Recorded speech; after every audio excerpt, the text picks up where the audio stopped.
Wala kang trabaho? Ibig bang sabihin, wala ka na rin obligasyong magsustento sa anak mo?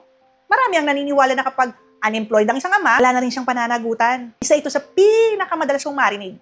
Wala akong trabaho. Wala akong maibibigay sa'yo. Pero isipin mo ito, hindi mo pwedeng sabihin sa anak mo, anak, huwag ka munang magutom. Wala pang trabaho tatay mo. Hindi naghihintay ang pangangailangan ng bata. Ang obligasyon ng magulang na magsustento, hindi otomatikong nawawala dahil lamang nawalan siya ng trabaho. Ang tinitingnan ng batas, ano ang pangangailangan ng bata?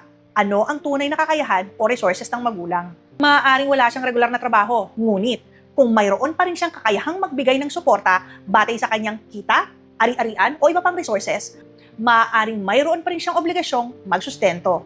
At kung tunay namang nabawasan ang kanyang kakayahang magbigay, maaaring mabago ang halaga ng suporta upang mapanatili itong naayon sa batas. Ang batas ay nagsasabing ang halaga ng suporta ay nakabatay sa pangangailangan ng bata at sa kakayahan o resources ng magulang. Maaaring mawalan ng trabaho ang magulang, pero ang anak ay hindi nawawalan ng pangangailangan. Kung pansamantalang nawalan ng trabaho ang isang magulang, hindi ibig sabihin noon na nawawala na rin ang obligasyon niyang magsustento. Bottom line, ang obligasyon ng magulang na magsustento ay hindi otomatikong nawawala dahil lamang nawalan siya ng trabaho. Ang maaaring magbago ay ang halaga ng suporta. Depende sa pangangailangan ng anak at sa kakayahan o resources ng magulang. May kilala ka bang naniniwalang nawawala ang obligasyon sa sustento kapag nawala ng trabaho? Ipadala mo sa kanya ang video na to at isave mo rin ito para madali mong mabalikan kung kailangan mo ang impormasyong ito.